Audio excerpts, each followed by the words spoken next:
Future presents the Westinghouse Desilu Playhouse.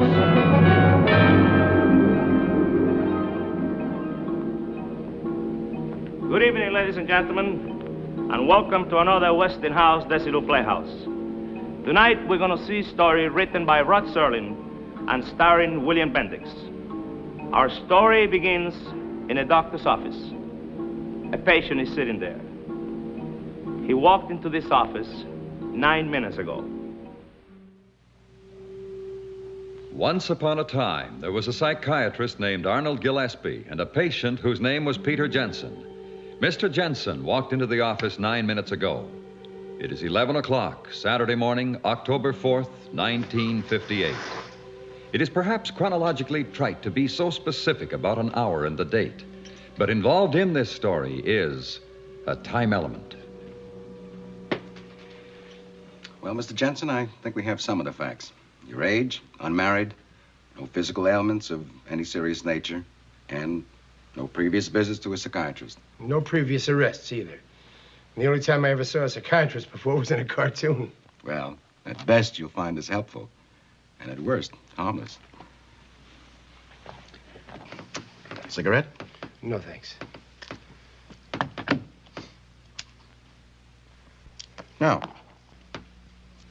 your occupation. Various. Part-time unsuccessful bookie, card dealer. Oh, I tended bar once just down the street from here, a couple of doors. Andy's place. Well, how do I stack up, Doctor? Am I subnormal, abnormal, or just an average American lad? Family? Father and mother, both married. Scranton, Pennsylvania. He was a butcher. Butcher? Yeah, he was highly successful. His thumbs weighed 12 pounds. That's a good joke. You think so? Maybe you should see a psychiatrist. I think I will take one of those cigarettes. Sure, help yourself.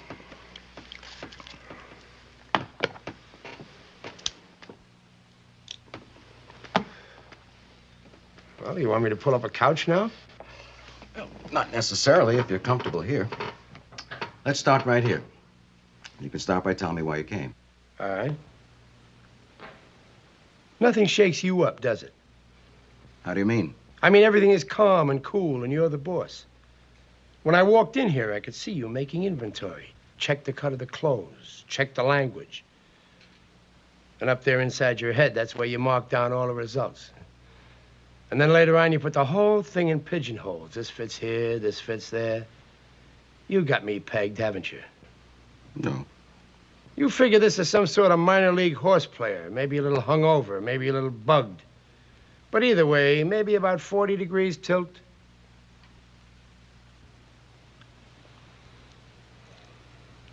My cigarette went out.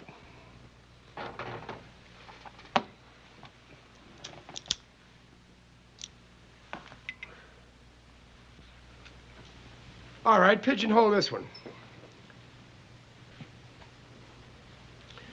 Look, if said minor league horse player tells you a half-witted story, can you tell me in one simple statement whether or not I'm off my rocker?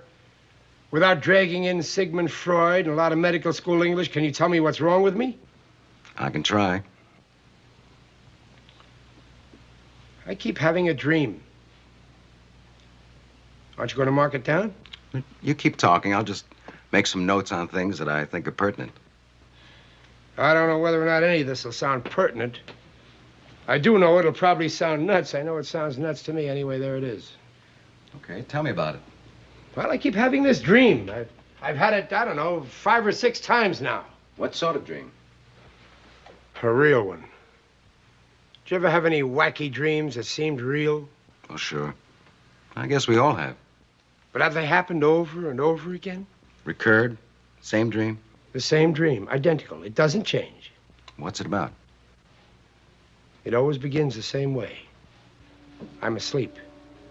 I'm sound asleep.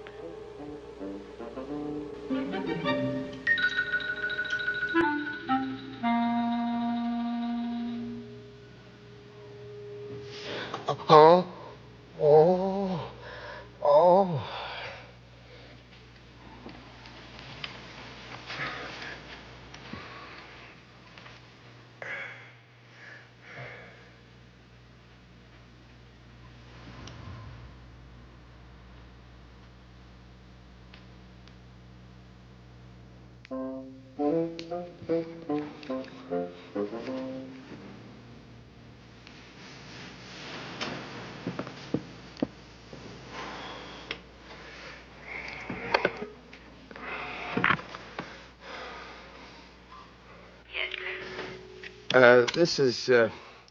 It's 5:06. Tell me, I got in pretty late last night, didn't I? I beg your pardon, sir. I asked you if I got in late last night. Well, I really don't know, Mr. Jensen. I wasn't on duty last night. Oh. Look, have you got any water? Well, you'll find some if you look around, sir. Oh, yeah. Thank you very much. Wait a minute. What do you call this place, anyway? I beg your pardon, sir. I asked you the name of the hotel. Look, do you work here or are you just inspecting the kitchen? I asked you what the name of the hotel was. This is the Imperial Hawaiian, sir. Oh. Are you in the right hotel, Mr. Jensen? I haven't got the slightest... Yeah, I'm in the right hotel.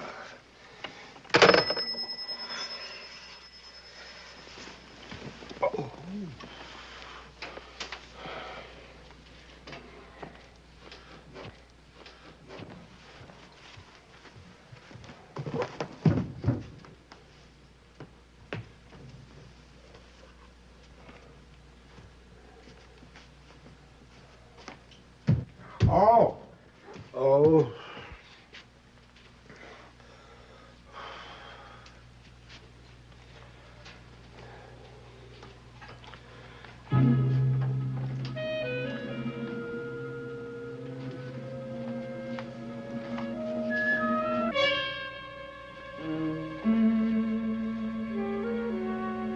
December 6th.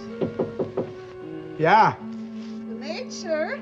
Do you want me to clean up now? No. Wait a minute, yes.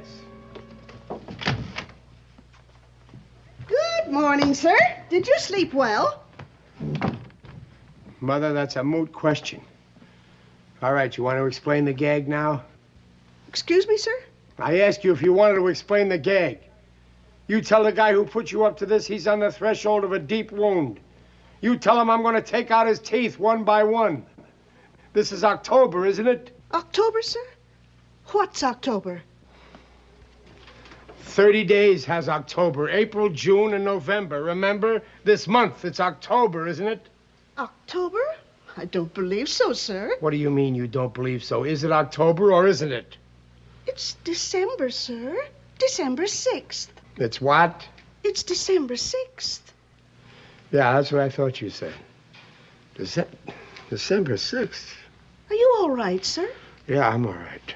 Except that I have obviously just come down the home stretch of the biggest toot in the history of man. You say this is December 6th? Well, last night I was in New York City at the Benjamin Willard Hotel, and it was in October. You're probably overtired, sir. Maybe you aren't feeling so well. Why don't I come back later? Overtired I'm not. Not feeling so well. That is the champion blue ribbon understatement of the year. A toot that takes 2 months and winds up in... What's the name of the place? What's the name of what place, sir? This place! It's the Imperial Hawaiian Hotel. That's what I mean. Since when is there an Imperial Hawaiian Hotel in New York City?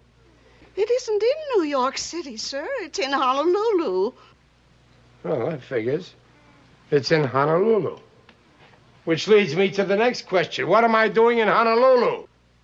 I don't know, sir. That's what I thought you said. Now, there's just one more question. Really, sir? Why don't I come back later? Come here.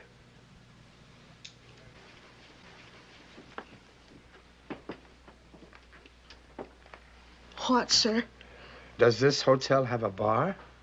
Yes, sir. It's got a lovely bar. And where is the lovely bar? Downstairs, sir, off the lobby. If I ever have another mother, I'd want it to be you. Come back later, honey, and we'll dance. Yes, sir. Absolutely, sir. Honolulu.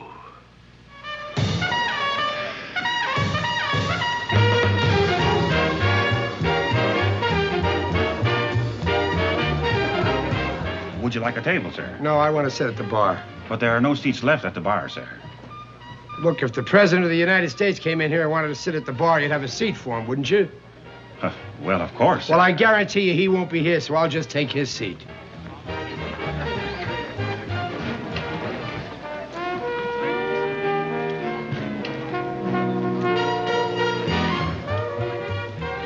That seat's occupied. You know it. I want a dry martini. I want it so dry the olive will come up coughing. You're the boss.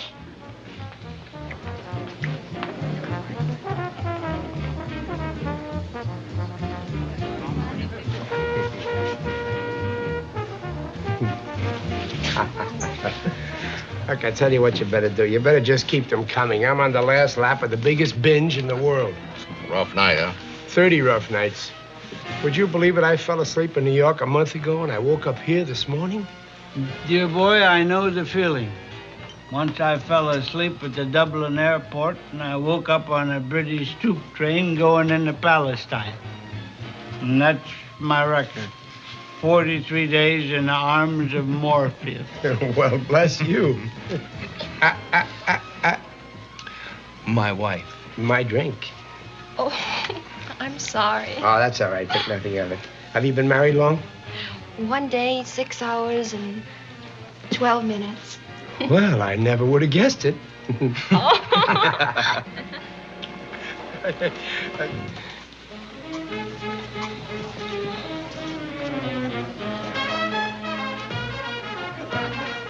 You from New York?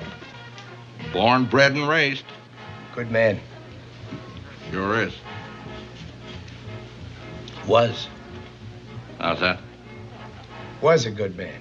Yeah, that's what I said. No, you said he is a good man. Well, isn't he? He was. He's not here today. Of course he isn't. He's in New York, where he should be.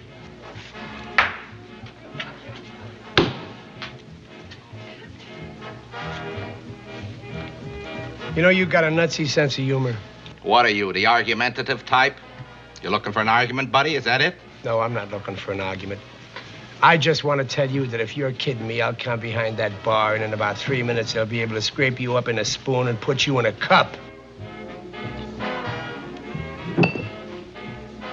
Let me buy you a drink. No, let me buy you a drink. A drink for the newlyweds. The newlyweds are drinking champagne. Give him champagne. What do I look like, a deadbeat?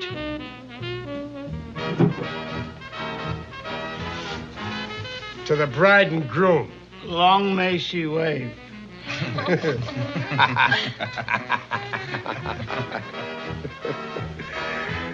You off a ship? Bet your life. The best baby afloat. The Arizona. What? The Arizona. The Arizona? When did they dredge her out of the mud? You're talking about my ship. She's never been close to the mud. She hasn't, huh? Boy, you got a lovely wife and a lousy memory. You trying to tell me she wasn't sunk? I'm not trying to tell you. I'm telling you. The Arizona's never been sunk in her life. She hasn't, huh? You know it. You know it. I don't know it. I say she got sunk on December 7th, 1941. And that's where she sits today, in the mud at the bottom of Pearl Harbor. Now, what do you think of that?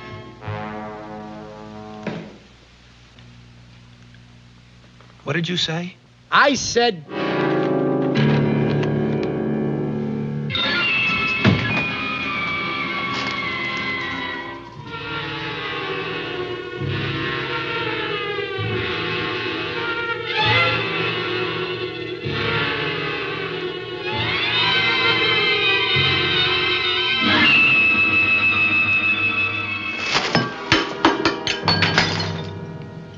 It's not 1941. It's 1958. You hear me? It's 1958. How could it be 1941? It's 1958. How could it be 1941? It's 1958. 1958. Mm-hmm. And the dream ends there, huh? No, it goes on. I see, but up to that point, you say that each dream is identical. Identical. I even remember going to the door of the bar, look out in the street, look at all the cars. 39s, 40s, 41s, no fins or anything. Go on. Now get this. This is probably where I should get on the couch. I don't think this is a dream.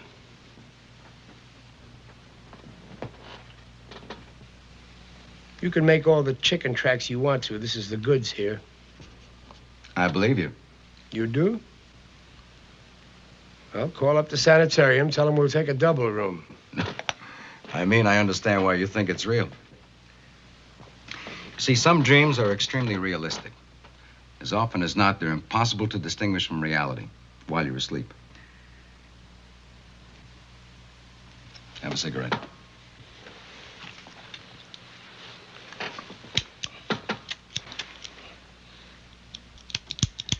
It's run out of fluid. Done quite a bit of smoking here. Now, where were we? You don't get what I'm telling you, do you? It isn't just that it's real while I'm asleep. While I'm telling you this, while I'm standing here telling you this, it's still real. Everything that happens in those dreams, that's real. Go on. Well, it spills the beans, doesn't it? Then this is your problem. That's some problem. A guy who dreams things and thinks they're real. Well, as I told you, some dreams are very real. Oh, I've had dreams like everybody else. But a week ago when these things started, I knew that they weren't dreams. You understand? They're not dreams. Well, if they're not dreams, Mr. Jensen, what do you suppose they are? What do you suppose they are? I wake up in a hotel room in Honolulu and it's 1941. But I mean, I really wake up and it's really 1941. Now, wait a minute, Mr. Jensen. You're not trying to tell me... Yes, I am telling you. I'm going back in time.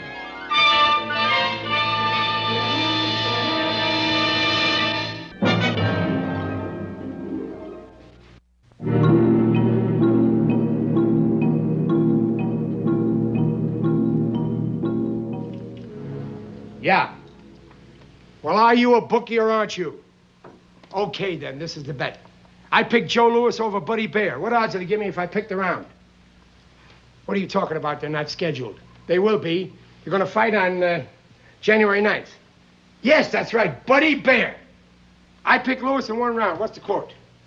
30-1. Come on, boy, come on. Well, that's better. Okay, I'll take $500. Right. What do you mean, how do I know? I just know, that's all. Right. Say, wait a minute, you got the name right? No, Jenson. Jensen. Peter Jensen, that's right. I'm at the Imperial Hawaiian. Wait a minute. Jensen speaking. Right. I'm the guy. I'll call you back. You want to take a bet on the All-Star game for next year? I'll pick the American League. I spent the next 2.5 hours in a kind of paradise, making bets on sure things. Every race, every prize fight, every football game I can remember happening after December of 1941.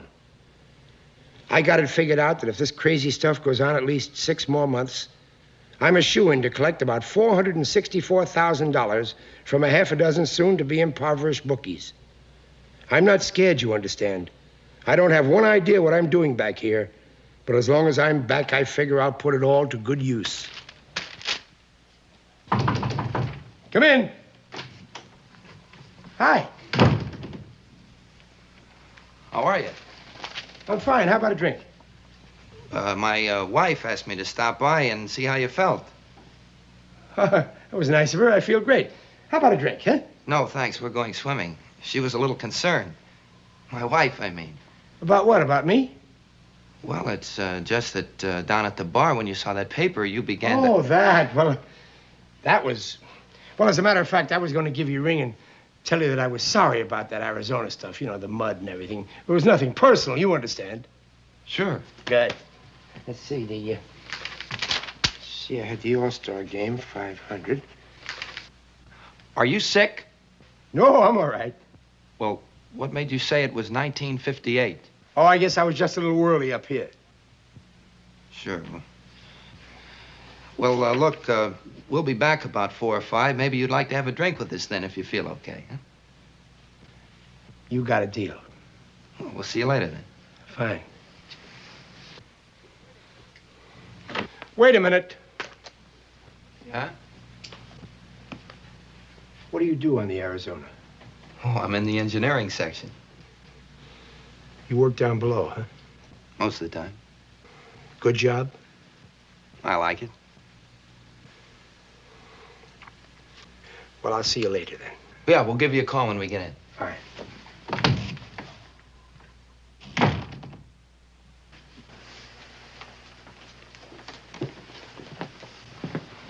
How is he? I think he's okay.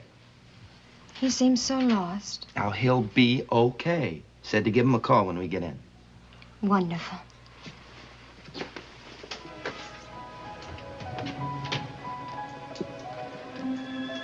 I remember thinking right at this given moment that these are two nice-looking kids. And while I'm watching them, the thought hits me that this is an awfully young and pretty kid to be a widow after just 2 days of being a wife. So right at this moment, I do the only thing I can do. I make a jerk out of myself. I want a Honolulu newspaper. I don't care anyone.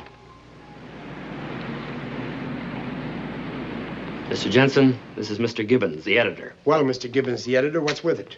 If this information is so hot, why didn't you take it to the Army? Because I figured a newspaper would spread it around a lot quicker. Besides, there isn't time to go to a lot of brass trying to get heard. Well, what about it? You going to print it? You going to get out an extra? Of course, an extra. Hannafy, you take all this down. You dictate to him everything you've got. I can give it to him in about 3 paragraphs. But I want a guarantee before I do. I want to be sure I'm not going to get stuck in any rubber room with a straitjacket after I finish the story. Go ahead. And you take it all down. All right. I have information that the Japanese are going to bomb Pearl Harbor tomorrow morning at approximately 8 a.m. Honolulu time. You know this to be a fact? As sure as I know the good Lord made racehorses. They're going to come over here in about 30 waves off a bunch of carriers. They're going to plaster us while we're still in our beds dreaming about last night. Pearl Harbor, Oahu, Schofield Barracks, the airfield, and you name it. You got all that down? Yes, sir. Well, what are you going to do about it? I'm going to call the commanding general and tell him to get out all available manpower. I figure that at least 10 or 11 regiments fully combat equipped should be sent to the beach. Now you're talking. We're calling the Navy, too. Aircraft carriers will be sent to the area. I figure there should be at least 1,000 planes. That's action, man. That's action. Then I'm going to recommend to the President of the United States that you lead the troops because you're good officer material. Now you're talking my... All right, knock it off. Cut the gag. Now you listen to me. No, you listen. Because I'm going to tell you something, newsboy. Tomorrow morning, you're going to be about 4,000 miles away from any kind of laughing. And you're not going to be able to say that I didn't warn you, because this is no gag. You're right, it's no gag, because we're fed up. We've had all we can take for one afternoon. Now, you get out of here peacefully, Mr. Jansen, or I may have to have somebody escort you outside. I can walk out by myself. And if you try to put anybody at my elbows, you're going to have to call in a hospital staff. I don't appreciate that kind of talk. Oh, you don't, huh? You really don't. Well, what do you appreciate, Mr. Gibbons? Maybe you'd appreciate a good smack in the jaw. Something to repay me for my trouble in coming over here and trying to get in to see you. This is going to hurt me worse than it does you, Mr. Jensen. Believe me. I believe you, Mr. Gibbons.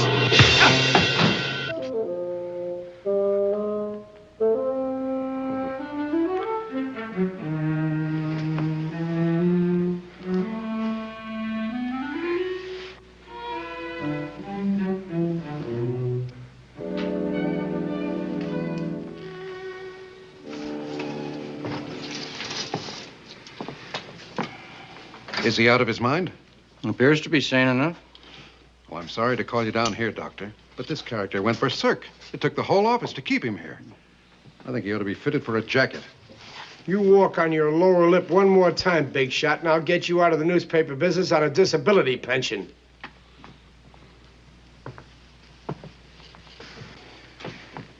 You've never suffered from delusions, have you? You do know where you are, who you are? Oh, stop it. I'm as sane as anybody in this room. And a more incriminating statement I'll probably never make the rest of my life. What is the date today? December 6th. And we're what? We're where? We're in Honolulu, Hawaii. What did you have to eat today, to drink? Nothing. Nothing to eat and precious little to drink. I've spent the whole afternoon wasting my time with these two kooks. Who is the President of the United States? Who's kidding who? You're supposed to be finding out if I'm nuts. Eisenhower. Who did you think it was? U.S. Grant? Who? Who did you say the President was?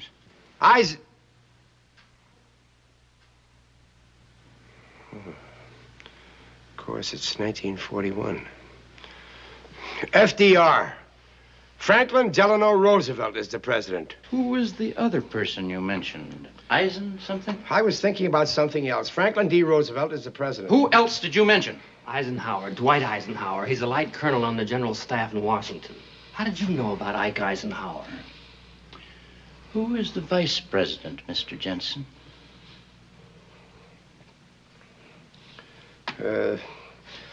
Garner. John Nance Garner. John Nance Garner was the vice president. He isn't any longer. Oh. Well, wait a minute now. Truman. Harry Truman. Of course it's Truman, because when Roosevelt dies, Truman becomes the president. How's that? What's the matter with you guys? Don't you know that Roosevelt dies and then Truman takes over and then Eisenhower becomes the president? What's the matter with you guys? All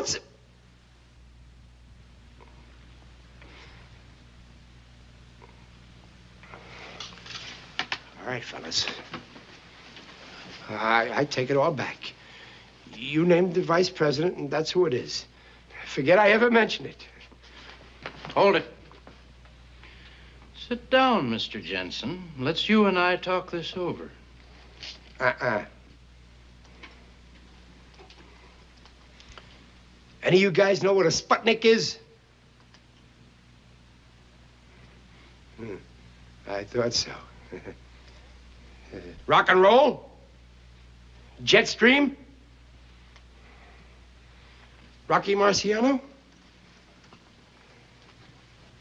Atomic subs? The Los Angeles Dodgers? Well, buy bonds. Jensen! Jensen!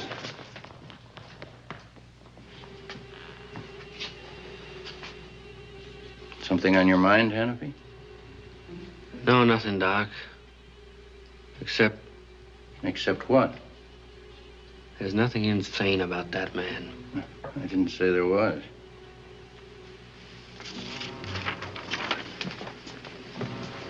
This yours, Hannafy? You're quite an artist. Your plane's Japanese, I suppose. Not really. Just doodles, that's all. You'd better watch yourself. I'll be putting you under a light.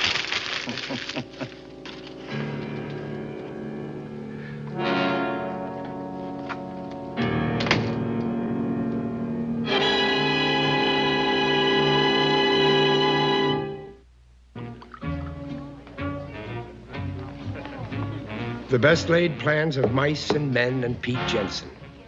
I just struck a blow for law and order and missed. So what's left to do? Simple. Nothing. Just sit in a bar feeling that kind of sweet, sad glow that comes with realizing that most people aren't as bright as you are. The next morning, they'd probably all come back and measure me for a brass statue, but it would be too late. I didn't care anymore.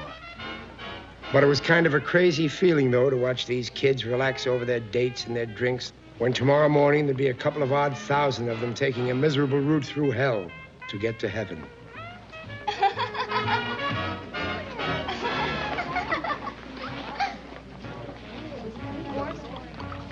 And a Happy New Year to you. Knock it off.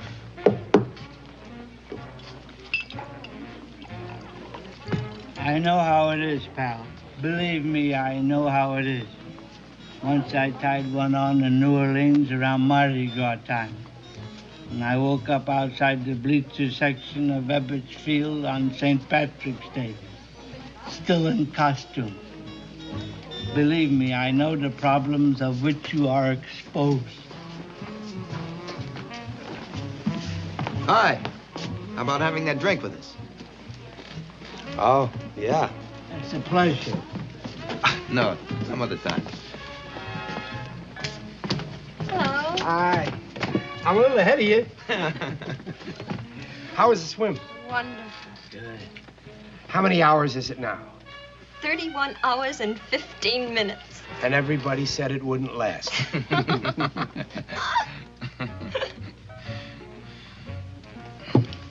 Mr. Jensen? Pete. Pete? Are you all right? Oh, sure, I'm all right. Why? Well, this morning you seemed so sure it was another year. Did I? Well, I guess I was just a little mixed up, that's all, honey. And I didn't mean anything personal about what I said this morning either. Oh, I told you to forget that. Around for all of us. Tom Collins for me. Same here. What about you? What are you drinking? Double scotch. Double scotch. Double scotch. You sure like your scotch, don't you, sir? Why, you got a grandfather in the bourbon business?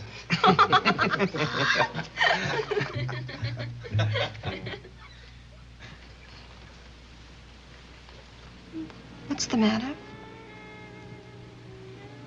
I wasn't kidding this morning. I meant what I said. The Arizona's going to get sunk tomorrow morning. Are we on that again? We're on that again. Look, Lieutenant. Ensign. Ensign, Lieutenant, it doesn't matter. I've got no axe to grind, you understand? Tomorrow morning, I've got every intention of going down into the basement and cuddling up to the furnace and spending the whole day listening to the sirens. You say you're an engineering officer or something. That means you're down near the boilers. Well, I'm telling you that at about 8:20 a.m. tomorrow morning, there won't be any boilers. There won't be any decks. There won't be any ship left. And that goes for a lot of boilers and a lot of decks and a lot of ships. Not to mention handsome young ensigns with new brides. Please, don't talk like that. I've got to talk like that. This is the second half of the story. I know what's going to happen tomorrow. Because tomorrow is December 7th, 1941 to you people. But it's 17 years ago to me. That's right. Last night I was in New York City. It was 1958. It was October. It was 17 years after what it is this very minute. And I've lived through those 17 years and I know what's going to happen. Look, you're nice kids. You're nice young kids. I've got no reason in the world to give you grief. I'm telling you that tomorrow morning we're going to get attacked. And if you're on that ship... I'll be on that ship because that's my berth. Mr. Jensen, you're a nice fellow and all that, but if you keep saying crazy, wild things like this and making Edna worried, I'm going to have to pop you. Come on, honey, we'll have our drink at the bar. Wait a minute. Hey, you, I don't want no trouble. You want to fight, go out and fight a lamppost. You shut your mouth. All right, what are you going to do about it? You going to stand around holding hands and biting earlobes until this boy goes back to his ship? Because I'm telling you, if he goes back to that ship, he may not be alive at 9 o'clock tomorrow morning. Repeat, he may not be alive tomorrow. I told you I don't want no trouble, you hear me?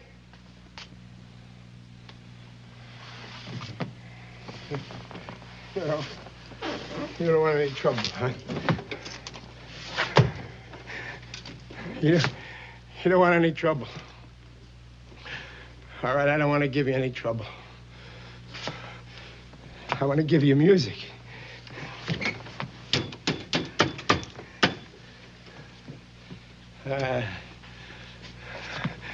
I'll sing songs for you. Songs you never heard before. Let's remember Pearl Harbor as we go to meet the foe. You want to hear another one?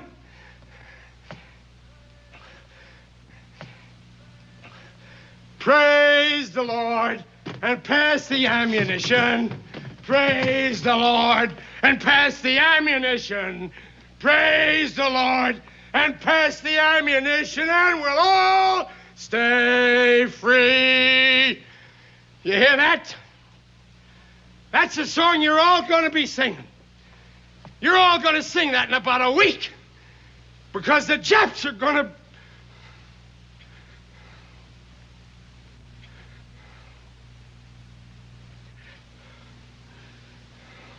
Want to hear another one? Let's remember Pearl Harbor as we go to meet the foe.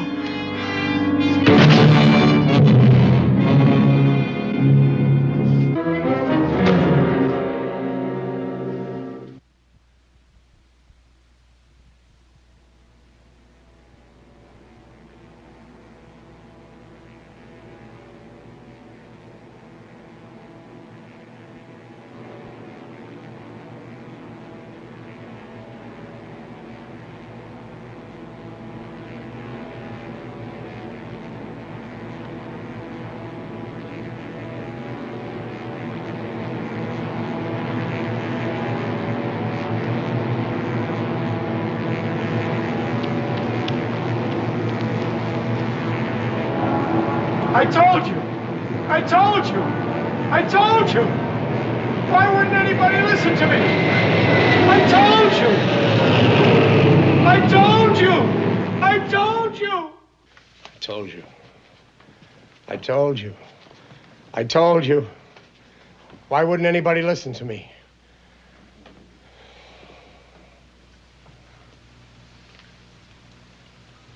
And then? That's where I wake up. Standing by the doors. Planes coming in low. Bombs dropping. Strafing. That's just where I wake up. It's realistic and very frightening. How long has this been going on? How often have you had this dream? Every night for a week. And everything is always the same? Chronologically the same? Everything? Everything. The ensign and his bride. The bar. In my room on the phone, everything. And the moment when I'm standing by those doors and the planes are coming in, it's always the same. And it's real. It's not a dream, it's real. I'm going back in time. I know. Well, Mr. Jensen, I won't attempt to analyze that dream now, except to say this, that very often you dream with a purpose. The dreams are usually significant to something deep-rooted in a man's subconscious.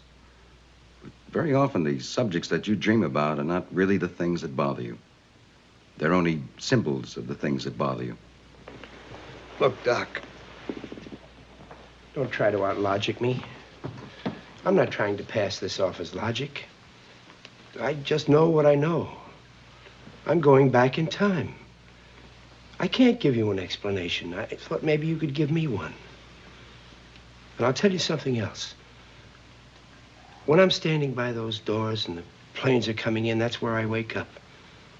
But even after I wake up and I'm lying in bed thinking about it, I know the dream shouldn't have ended there.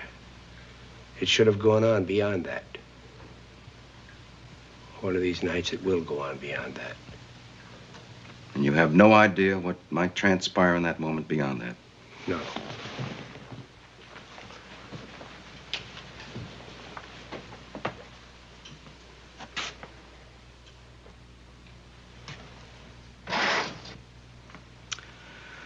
All right, let's approach it your way. Let's look at it as if it weren't a dream, but let's look at it very practically. Assume now that it were possible to go back in time. Now we can assume that. You go back in time and you do something. Let's say you warn people about an accident that you know is going to happen so that the accident doesn't happen. But what is it that you're doing? By altering the past, you change the present. Look, Doc. Now, this is important, Mr. Jensen. It's very important that you grasp this. Let's try this analogy. Supposing I were able to go back in time. I go back and I'm hit, well, let's say by a taxi. Now, it figures that if I were able to go back in time and were killed, I wouldn't be living today. Not only that, think of all the other lives affected. I wouldn't have gotten married, I wouldn't have any children, I wouldn't have bought a house. Now, all these things wouldn't exist as they do today because I changed them in the past by being killed. So? So, it's not possible to go back in time. We must assume that this is a dream. All right, try this then. All right.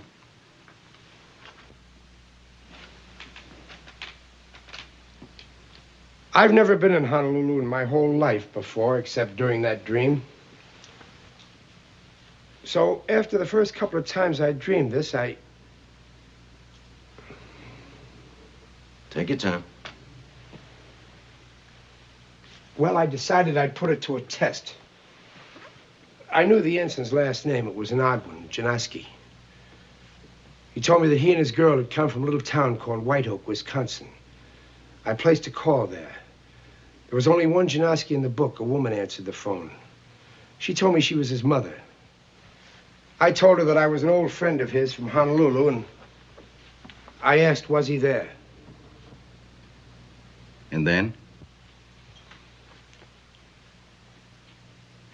And then she told me that her son and his wife were killed in Honolulu on December 7th, 1941. He went down with the Arizona. She was shot down near King Street by a plane strafing. Well, Doctor? Are you sure you've never been to Honolulu? Yes, I was there once. When? When I'm supposedly having that dream.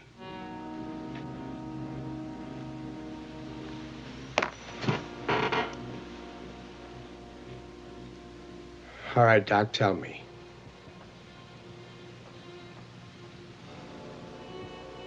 I don't hear you talking. Well, at the moment, I don't quite know what to say.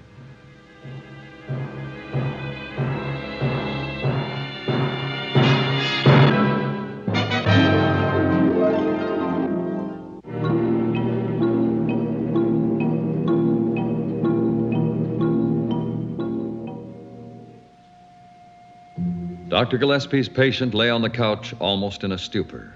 They'd been talking for hours. It was Saturday, and Gillespie had planned to close early and go play golf. At that moment, he'd forgotten golf.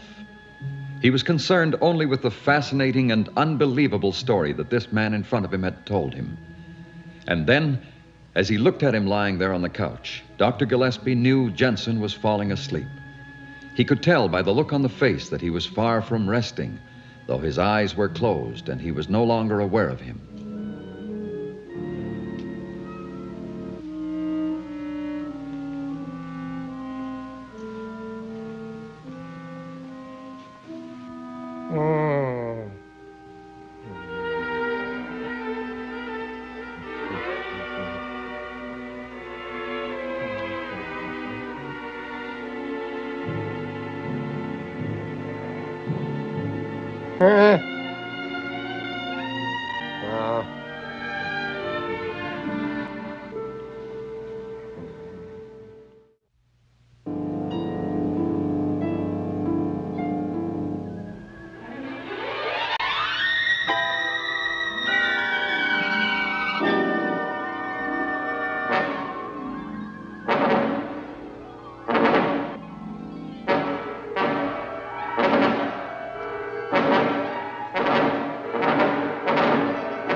Repeat, he may not be alive tomorrow.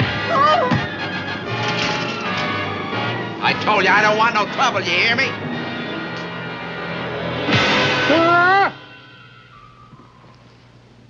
Mr. Jensen.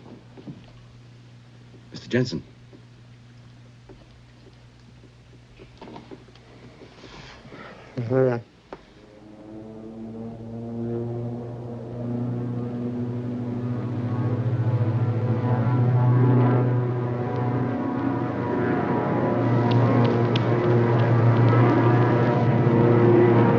I told you! I told you! I told you! Why wouldn't anybody listen to me? I told you! I told you! I told you!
Try this analogy, Mr. Jensen.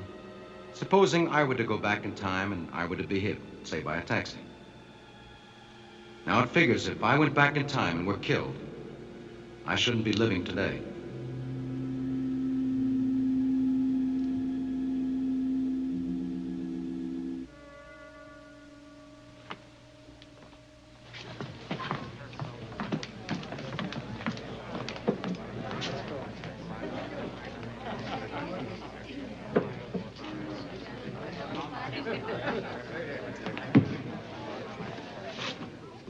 Yes, sir? Bourbon on the rocks.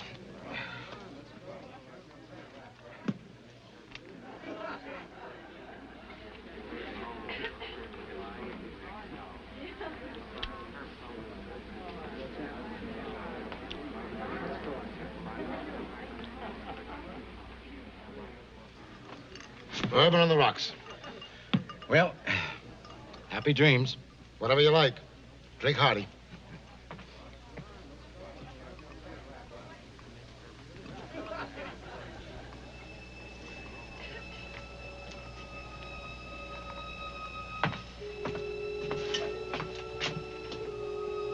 Something wrong? No. Who's the guy in the picture? Who, him? No, the other picture. Oh, that's Pete Jensen. He used to tend bar here. No? Jensen? No. Just looked familiar, that's all.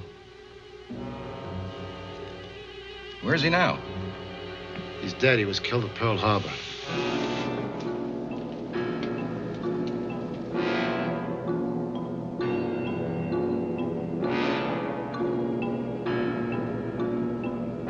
It is October 4th, 1958, Saturday, 12:10 p.m. If anyone is remotely interested in the element of time.